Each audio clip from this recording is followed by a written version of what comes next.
Slovensko gospodarsko in raziskovalno združenje iz Bruslja organizira vsako leto nekaj dogodkov v Sloveniji z namenom, da, kot temu rečem, pripeljemo nekaj Bruslja v Slovenijo, da damo neke informacije iz prve roke o aktualnih zadevah, kako črpati evropska sredstva. Torej, včeraj smo recimo imeli dogodek na temo obrambe, ki bo tudi precej več denarja kot v preteklosti, danes je pa torej dogodek na temo znanosti, raziskav in pa inovacij. Kot rečeno, to je zelo velik, zanimiv kos pogače evropskega proračuna. Obzorja Evropa bodo skušala popraviti vse napake sedanjih obzorij, obzorij 2020.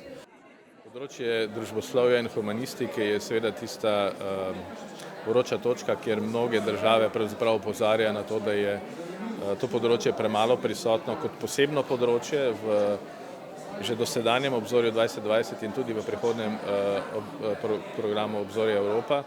Zdaj Slovenija je v bistvu skupaj z Italijo pravzaprav najbolj močna zagovornica tega področja.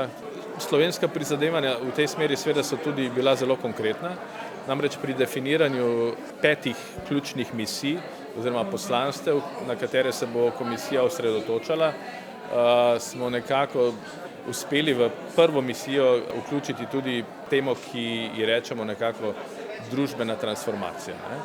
Je seveda v povezavi z klimatskimi spremembami, z krožnim gospodarstvom in tako naprej, ampak mislim, da je to eno lepo pravzaprav okno priložnosti, skozi katero lahko to družboslovno in humanistično refleksijo pravzaprav uveljavimo.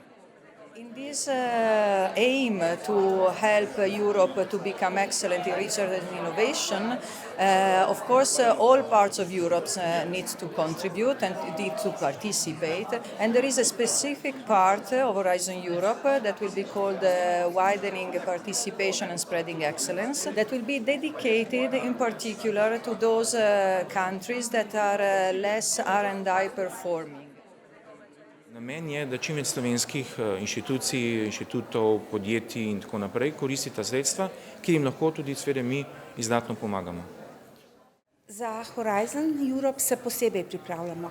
Okrepili smo strokovno ekipo v našem raziskovalnem centru in zdi se nam, da je to naša pomembna strateška usmeritev, tako smo jo opredelili, zato smo tudi dobršen del sredstev namenili za financiranje priprav na vključitev v projekte, kajti pripraviti tak projekt, veste, je zelo zahtevno delo in velikokrat sledi žalost, ko je projekt dobro ocenjen, pa vendarle ne financiran.